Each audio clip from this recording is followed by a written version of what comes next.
I'm Mark. And I'm Josh. And this is Alter Ego Comics TV, episode number 90. We're from Alter Ego Comics, a comic book store in Lima, Ohio. And we love comics. We read a lot of comics, and every week we come and tell you which ones we like the most. But before we get to that, let's talk about some comic news. Lots of news this week, or recently. We know that Marvel is doing something called Marvel Now. No.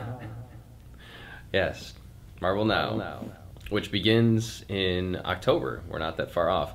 But they announced the ending of 3 ongoing Marvel series, Captain America and fill in the blank. So it was Captain America and Black Widow, and Captain America and Bucky, Captain America and Hawkeye.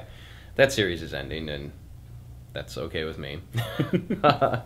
Wolverine is coming to an end, and that is also okay with me. And Amazing Spider-Man is ending at issue number 700. So 700 comes out in December, and there has not been an official announcement, but I think it's a safe bet that we'll see a new Amazing Spider-Man as part of Marvel Now in January. Why don't you take the next one? Okay. Next up, Uncanny X-Force is ending, but we're going to get not 1 but 2 new X-Force books replacing it. We've got Cable in the X-Force, written by Dennis Hopeless with art by Salvador Larroca, and Uncanny X-Force by Sam Humphries and Ron Garney. The current X-Force lineup will be, I believe, in the Uncanny X-Force title, and Cable in the X-Force features Cable and Domino and other members of X-Force. Colossus, for some reason. Is Hope in there? No, Hope's not in there, but Dr. Nemesis is, but he looks all weird with like a mask. So that's going on. If you love X-Force, you're going to get twice as much in Marvel. You get twice the love from X-Force. Staying in the world of Marvel, there is a new Marvel Now .1 issue that will be out, I believe, in October, November. Similar to the .1 issue that came out about a year ago that gave sneak peeks at what was coming in the world of Marvel.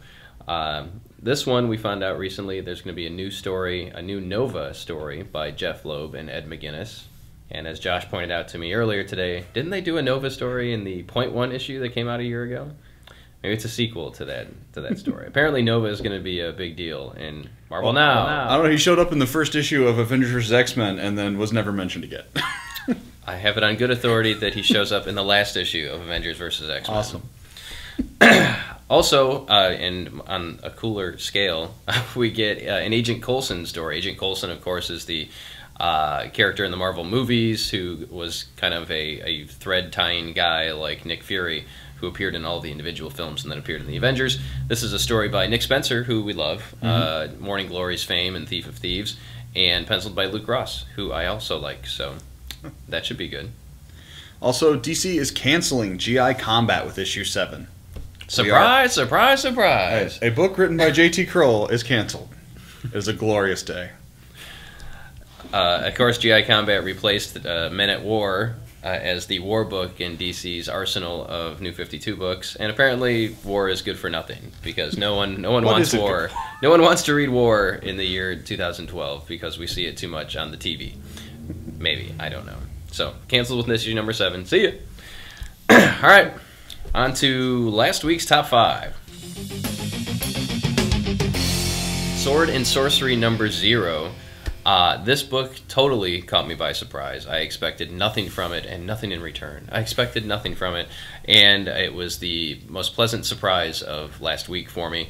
This features 2 stories. There's a story featuring Amethyst, which is the main story, and for those of you that are my age, you may remember Amethyst was a comic that came out when you were about 10 or 12, and we haven't really seen that character since. It's written by Christy Marks, who apparently is a big deal, but I don't know who she is. I do know that I love her writing from this book, and the artwork is by Aaron Lopresti, who has been around in the comic universe for a very long time, I think. It seems like a long time to me, but his artwork blew me away with this. That was the first thing that caught my eye when I opened the book, was the artwork just kind of jumped off the page. It's very colorful, it's got lots of pastels, it's just, it looks amazing. I mean, visually it's a great book, and then on top of that, the story is outstanding as well. Not knowing anything about Amethyst, you know, not really caring anything about Amethyst before I opened the book, I walked away, you know, really engaged by the story, and I want to see what happens next. Dialogue was great, the artwork was great, great. Great stuff. And then there's a backup story, Beowulf by Tony Bedard with artwork by Jesus Saez, who did some great work on the Brave and the Bold series that you and I both liked. And this one also was good. It sets up kind of a new take on the Beowulf legend. And the book is called Sword of Sorcery. It's going to have swords, it's going to have sorcery, probably some other things. Not exactly in my wheelhouse, but it turns out it's one of my favorite books of last week. Yeah, I especially liked it. And again, I knew nothing about Gem.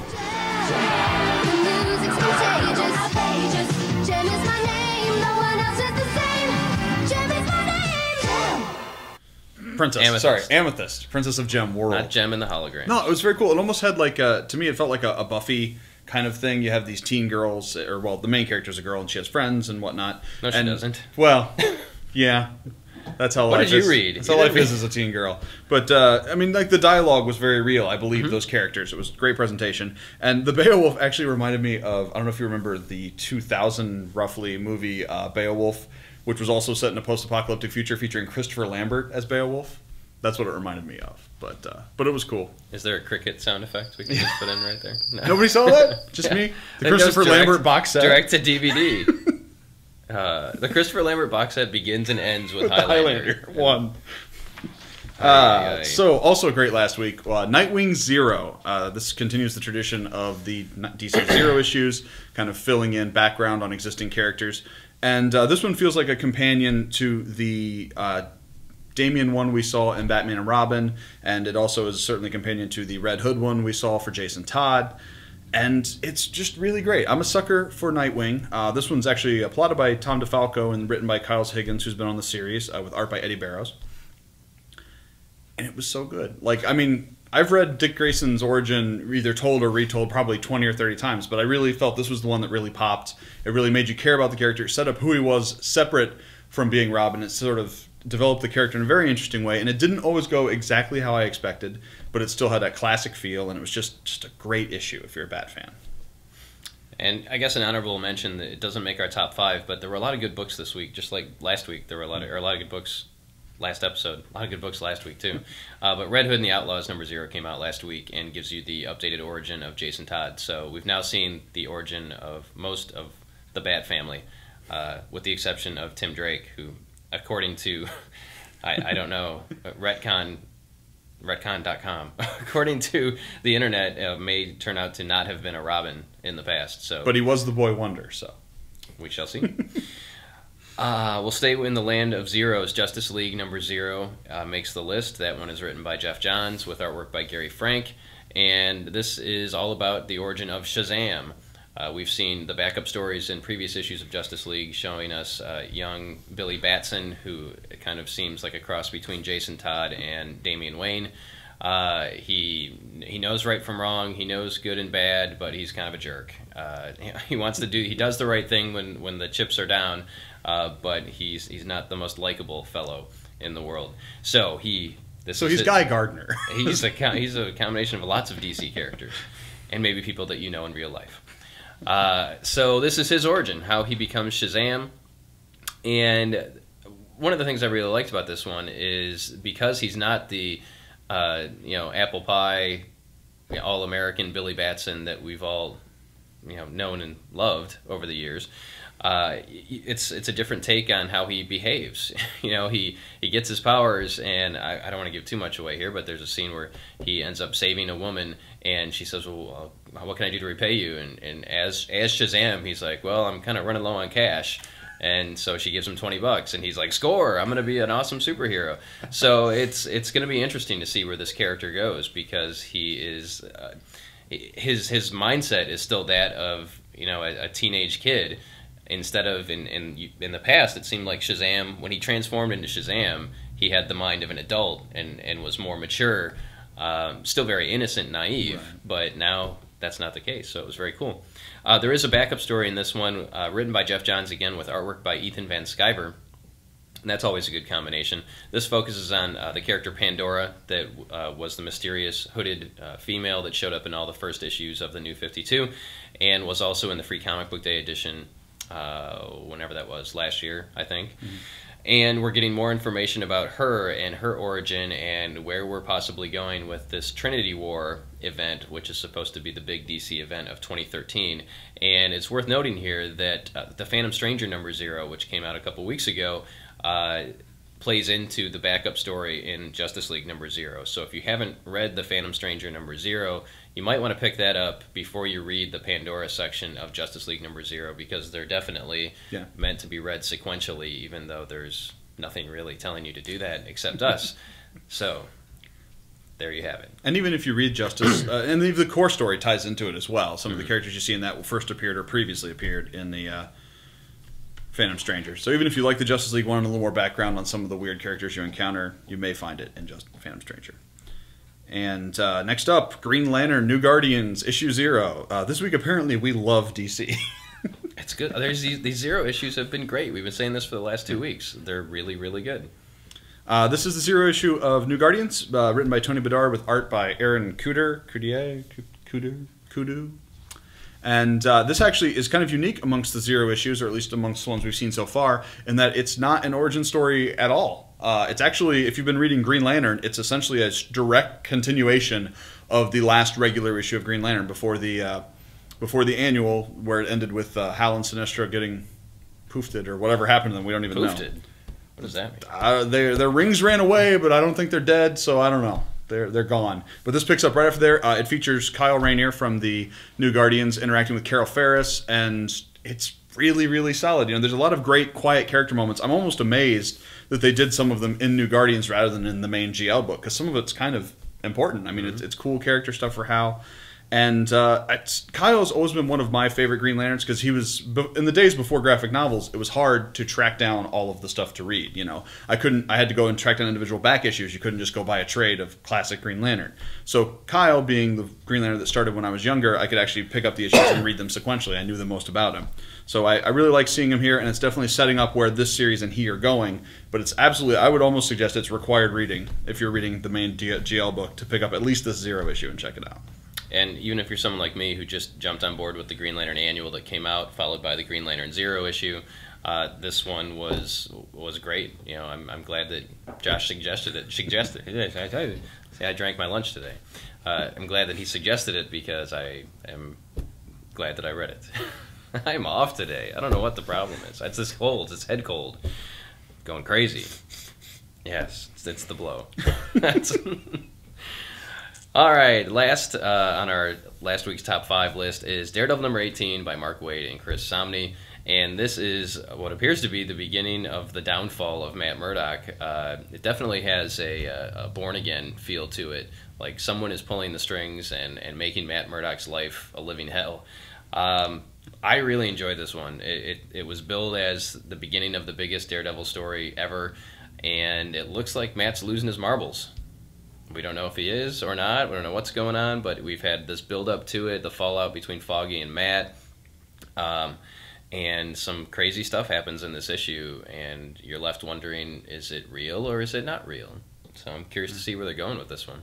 And Matt is primarily our point of view character, so and not that long ago he was having his head toyed with by Dr. Doom and having nanobots injected into his body. So and Ant-Man was crawling around in there. Yeah, and Doctor Strange was guiding him.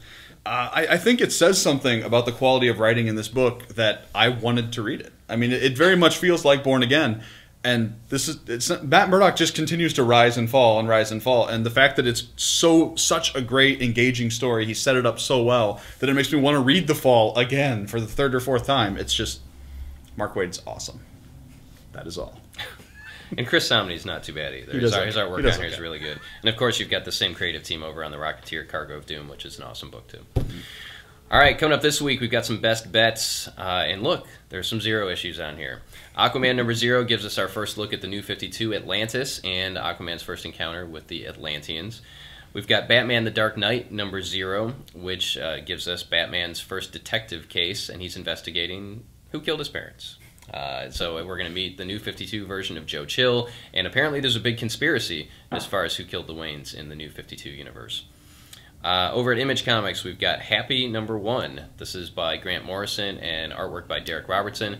So you take one of the most controversial writers in comics, pair him with the artist on The Boys, which is one of the most controversial comics in comics, and that's really all you need to do to get us interested in checking it out. So it looks crazy. It is crazy. It's like there's we saw part of a preview issue, and there's this crazy mob people, and it's Grant Morrison like just going totally British with constant swearing and F words, and because that's what British people do. In movies, yes, a lot. But and then he's like in a coma, and then there's like a flying blue horse thing, and it's just freaking strange. Like that Jimmy Stewart Harvey movie with the pink rabbit, but there might be a blue horse. It wasn't a pink rabbit. Harvey was white. He was invisible, but only Jimmy could see him. But he was white in the painting. I just brought that up to rile him. I've actually never seen that movie. Oh, Harvey's awesome. You should go watch Harvey. Josh's list of best Jimmy Stewart movies coming next week. Harvey, The Man Who Shot Liberty Valance. That's enough. Okay. Mr. Smith Goes to Washington better be on that list. Oh, it'll make top 5. And also, probably the book we're looking forward to the most next week, Talon #0. This is plotted by Scott Snyder, written by James Tynion IV, the apprentice of Scott Snyder, and artwork by Gilliam March, who did Gotham City Sirens, and he's done some other great stuff. That's the only one that's coming to mind here. But it's a new series featuring the Court of Owls lead assassin, the Talon, and this Talon turns out to be one that turned his back on the Court of Owls and escaped. And how did that happen? Where is he going? What is he doing? Is he going to interact in the Bat universe? It's probably a safe bet. So we will find out with the beginning of that series starting this week. That is it for another week. Please keep your questions and comments coming. Post them in the comment section below. And we hope to see you soon at Alter Ego Comics. Thanks for watching.